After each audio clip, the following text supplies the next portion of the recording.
Welcome, I'm Sireka and welcome to my channel. If you haven't already, subscribe and then please like and comment on this video and hit that notification bell so you always know when I post a new video.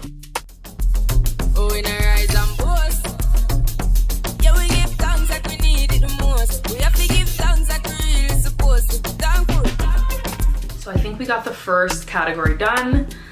The next category is style. Cheers. All right, so the first question in this category is, do you prefer online or in-store shopping? Online for sure, especially with the pandemic. I have not really been in a store in a long time. I'm also really lazy and really busy, and so I prefer not to spend time going into stores. I hate joining the lines to like try on clothes. I hate that. There's always such a long line, and like I just prefer the convenience and how fast shopping online can be. So once I find a store online that I like and I figure out my sizes, I'm good to go. How do you always look so perfect? Aww. You guys are so nice. I'm just gonna say thanks. I don't even know how to answer that. And then the next question is, do you ever look crusty? Girl, yes. I feel like I look like this 2% of the time, and then 98% of the time I look embarrassing, period. The next question is, what's the best foundation for black girls? So I feel like, again, I have not tried enough foundations to truly give you an informed answer on this. But for me, my favorite foundation based on my experience has been the Fenty one. It's so like full coverage. I think it builds really well. It lasts a long time, and it's the only foundation that's ever actually matched my skin complexion.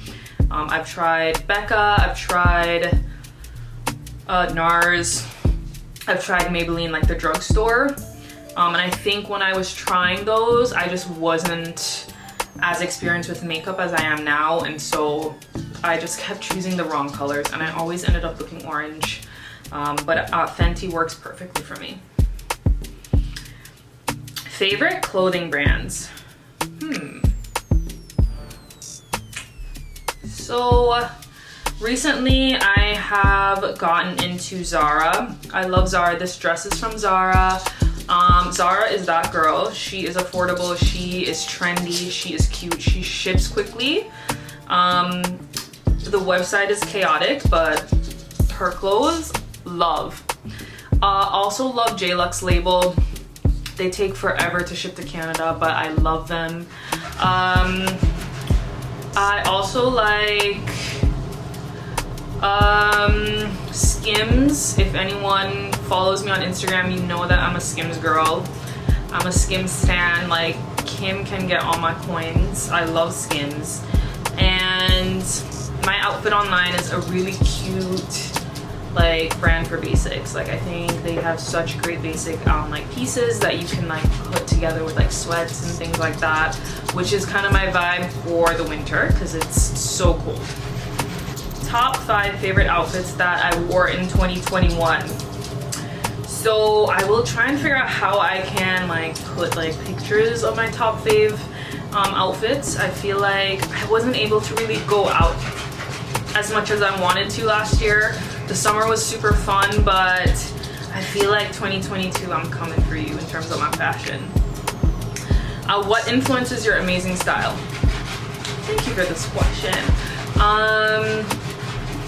I feel like I'm influenced by just wanting to like look nice and feel comfortable while I do that. I'm influenced by like pieces that I see like mostly on Instagram or Twitter. What I do is I save like pictures of outfits that I love, and then hopefully I can pick pieces from those outfits and put them together later on. The next question is, tell us about your hair. So I get this question a lot on my Instagram actually, like, who does your hair?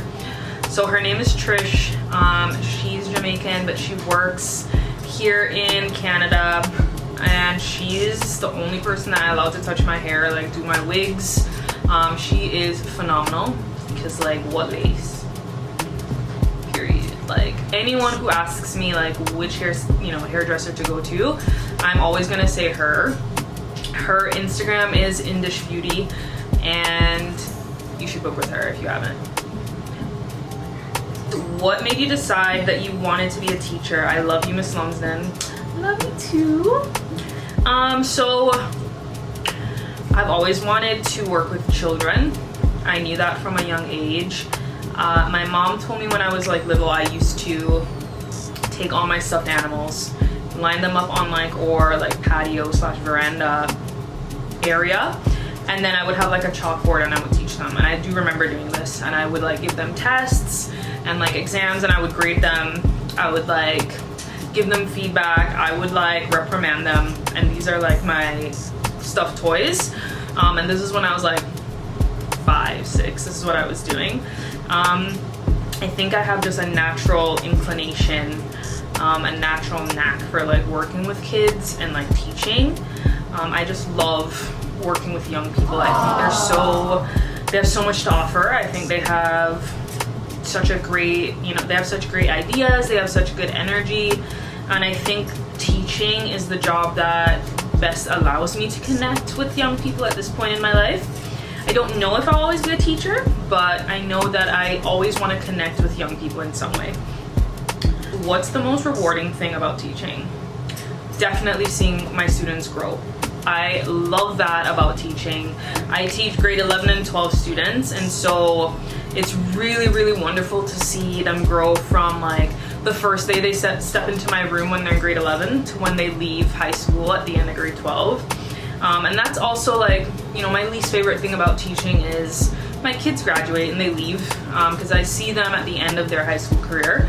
And that's like really sad, because you get attached to them and then they leave, but they always come back and visit, which is nice. So the next question is, what is your favorite thing about teaching? So this is related to the previous question, but I think it's slightly different. So my favorite thing about teaching is how creative I can be. I'm an English teacher, which opens up a lot, or gives me a lot of room to be creative. I can do, skits in class. I can do group work. I can have them do analysis. I can do, have them make or create pieces of media. I think that English gives me and my class a lot of space to express ourselves, right? So I love hearing my kids actually create original pieces of work. I've had my kids do poetry. I've had my kids, perform scenes from like a play that we're reading. So I think my favorite thing about teaching is the creativity that it offers me. And I get summers off. I mean, who doesn't want their summer off? If not teaching, what would be another career choice for you? Probably being a psychologist. Fun fact, my first degree is actually in psychology. I have a master's degree in teaching, but my bachelor's is in psychology, and so I would actually be a psychologist if I wasn't a teacher. But I would work with young people, so I think I would do abnormal psychology for kids and adolescents. What is it like teaching in Canada? So I teach at a private school in Canada. So I think that, again, I can't give you the public school experience, but the private school experience, I think it's okay. The class sizes are really small, which is awesome, both for the student and the teacher.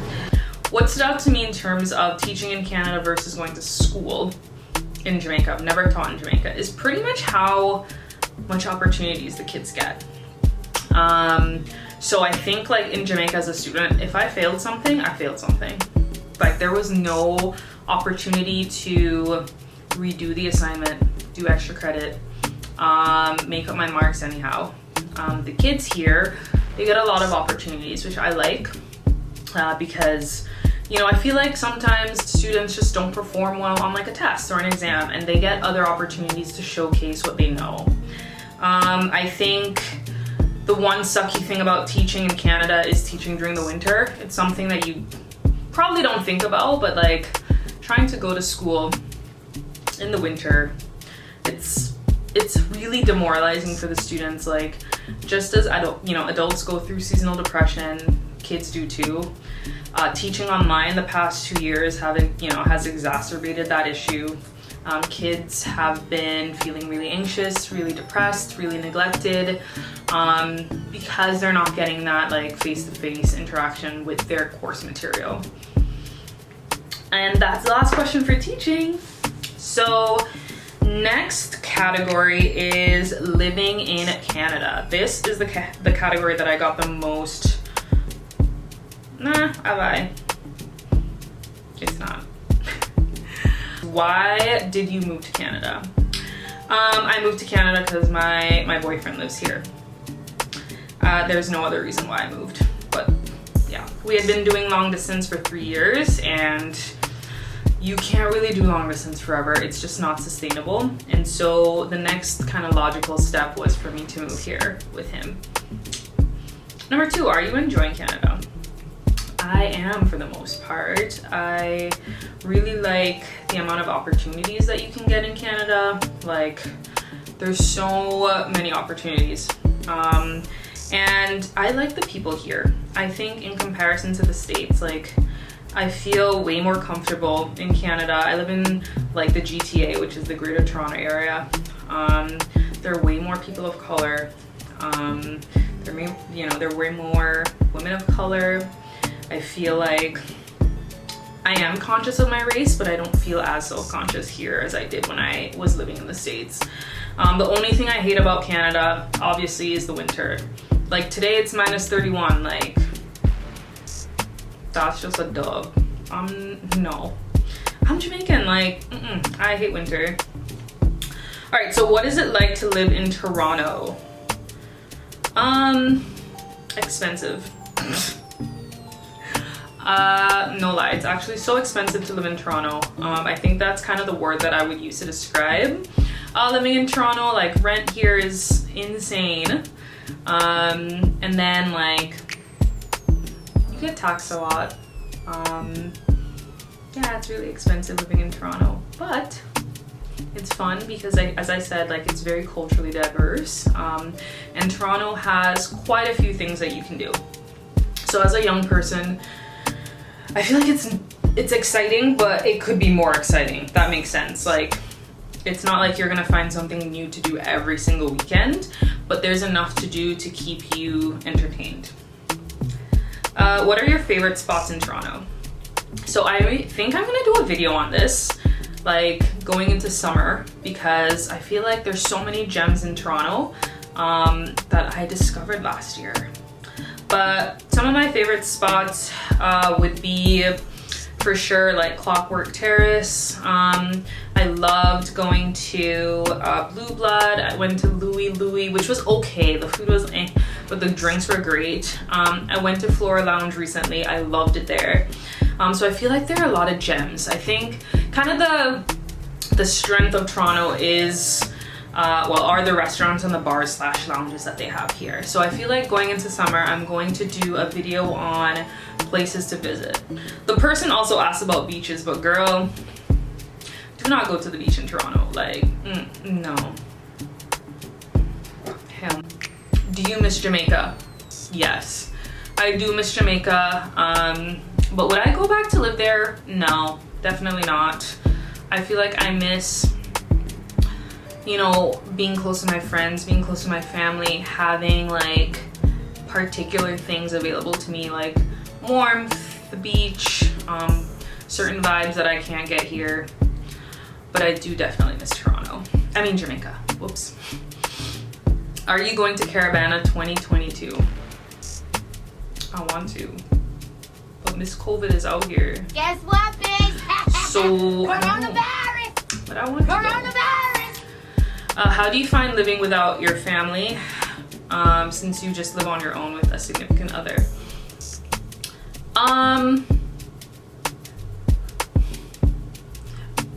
saw this quote on Twitter. It's like, you have a better relationship when you're with your family when you are away from them. And that's how I feel. Like, me and my parents have a really, really good relationship now that like I don't live with them. We had a good relationship when I lived in their house. It's just like everyone needs their own space. So I feel like living without my family in a way has strengthened our relationship, but also there are challenges, right? So, you know, not having my mom to just like run to whenever I'm going through something is really tough. I haven't seen my parents in 2 years almost because of the pandemic, because they live in Jamaica. And so in terms of like emotional support, it's tough because I don't have the emotional support from them that I grew up with. But in terms of just like getting along, we get along so well now that we're living in 2 different places. And I think that I left Jamaica when I was 17. So I had been used to not being in the same house with my parents for a long time, 10 years now. So it's actually for me like not as difficult because I've been away from home for so long. What are some tips for moving away from home and settling into a new country? Okay, so I actually wrote notes on this one because this is a really loaded question. So the first thing I said was you want to talk to people who you might know that have moved to that country. So like for, you know, the States and Canada, I'm sure that you can find someone that's your age or in your age group that you can talk to before you move. The reason why you want to talk to someone that you kind of know is that they're going to give you, hopefully, the honest details about what it's like to live in this place, right? So before I moved to Canada, I was dating my boyfriend. So I got a lot of advice. I got a lot of information from his experience. And I feel like that helped me when I moved. Obviously, there's some places that you may not be able to find someone. So in that case, I would like YouTube people's experiences. Like, let's say you're moving to a country where you don't know one that lives there currently. I would just YouTube like, what is it like for a Black woman or a Black man, or, you know, if you don't identify as either, like, what is it like to live in this country? And then hopefully that person would give you a really honest opinion of, you know, about what it's like to live there. Second thing is be prepared to feel lonely and be prepared to start over. I know that you might already know that, but it does hit you hard when you move and you realize that you have like one friend. That happened to me in 2019 when I moved here. I had 2 friends and my partner, you know, whereas I was coming from the States where I had a community of friends, you know, on my university campus. I had a community of friends in Jamaica, and then I moved to Canada. And then I had to start all over. I had to find a new job. I had to find a new apartment. You know, me and my boyfriend moved in together, but we had to find a new apartment together. You know, I had a driver's license in Jamaica. I don't have my driver's license right now. But that's another part of starting over, right? You know, you've established yourself in a country, and then you have to go back, you know, to step 1 and start again, which is, you know, it can be mentally difficult because, you know, you might have reached a certain position at your company. You might have, you know, started to experience growth and movement, and then you're going right back to step 1. So you feel like you're taking several steps back, and be prepared to feel that. Just in terms of like the loneliness, some things that I would advise you to do to help you with that is 1, use Bumble, like the friends option. So that's something I used when I moved here. So Bumble, the app, it's a dating app, but it has like a friends option. So you can meet friends off the app, and I've met like several friends from there. Join community groups. So like if you're into dance, maybe you can find like a dance company and like do some classes there, and maybe you'll make some friends. And then reach out to people on social media.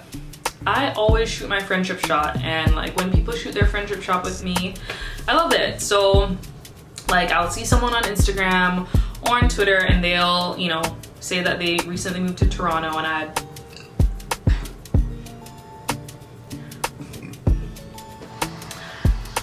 I'd see someone on Instagram, I'd see someone on Twitter who said that they've recently moved to Toronto, and I'd reach out to them and be like, hey, let's hang out. And I would say 10 times out of 10, we hang out, right? And that's a really good way to make friends. Explore the place. I feel like what you don't want to do is just stay at home and kind of lock yourself into your house. For the time that you're living in this place, you want to explore the place, because again, that's how you might meet new people. That's, you know, how you might find places that you enjoy, that make you feel happy, that make you feel comfortable, and maybe make you not miss home as much. Next, budget, to prepare for the differences in finances. So I was talking to someone recently, and they pretty much said that they left Florida and they moved to Toronto, and it's way more expensive here. So one thing I would advise you to do is kind of look at what the cost of living is in that place, and just be prepared for what your finances might look like. Research healthcare, you know, like what's the healthcare situation like? If you get sick, are you gonna be stranded? Will you be able to afford it? How do you get coverage? Things like that. Diet, this is something that I think about because I'm a vegetarian. So whenever I'm going somewhere, I want to think about like, what can I eat? Am I just gonna kind of be like struggling to find meals, or not? Then stay connected to your friends and family back home. You know, if you have that relationship with them, because it's going to be mentally like difficult to make that transition from one country to the other. So you want to have your support group, you know, in case you start feeling down. And then if you can afford it, book travel and vacation. Go home. If you know, if that's something that's an option, I would try your best to just go home and, you know, get that time with your community there. And that's it for that category. So next category is poetry. So the first question is, when did you get into poetry? So I got into poetry, I want to say 2017. I think it was November 2017. I was going through a lot, and I found that poetry was like the only way that I could express my anxieties, express like my emotions, and just pour it onto a piece of paper. And at the time, no one was reading it, like I was just writing it. And then I decided to just create an account and just share it. I did not think people would like the poetry, but I'm really glad that people, you know, some people enjoy it and feel connected to it. Where did you get your passion for poetry? Which is funny because in high school, I hated poetry. I took English literature in high school, and poetry is like my least favorite form of writing. I thought it was so confusing and boring. But I think my passion for poetry came from like the need to just survive mentally. I was so anxious, I was so depressed in 2017, and I needed an outlet. And I think that became the catalyst for that passion. Number 3, when do we get a poetry show? That's a good question. See, I want to do all these things, but then I'm like, who's gonna watch my poetry show? It's gonna be me, my boyfriend, and Loki. Thanks. Okay, that's it for poetry. Last category is Loki. All right, so do you have any pets? I do. If you follow me on Instagram, you know I have a dog. His name is Loki. I wonder if I could get him in here. Here's Loki. Oh, hi, buddy. Oh, this is my dog. So he is 1 year old. He's a Havanese. Got a little cut on his foot, so he's wearing his cone right now. He doesn't look the happiest, but this is my baby. Oh, hi. Hi. Okay, number 2, when did you know you wanted to be a dog mom? I feel like it was the start of the pandemic. I really knew I wanted to be a dog mom in 2020. I was like, you know, it's likely that me and my partner will be at home for a while. I think this is the time that if we're gonna get a dog, this is the best time to do it. We'll both be at home. We can help with like training. We can be there when he's growing up. And so I think we decided in 2020 for sure. Number 3, how is it being a dog mom? It's the best thing ever. I love being a dog mom. I love my dog. He is my best friend. It is also a learning experience. You know, you're taking care of another like being, like you're responsible for their safety and their health. And I've learned a lot about what it means to take care of a pet. Yeah.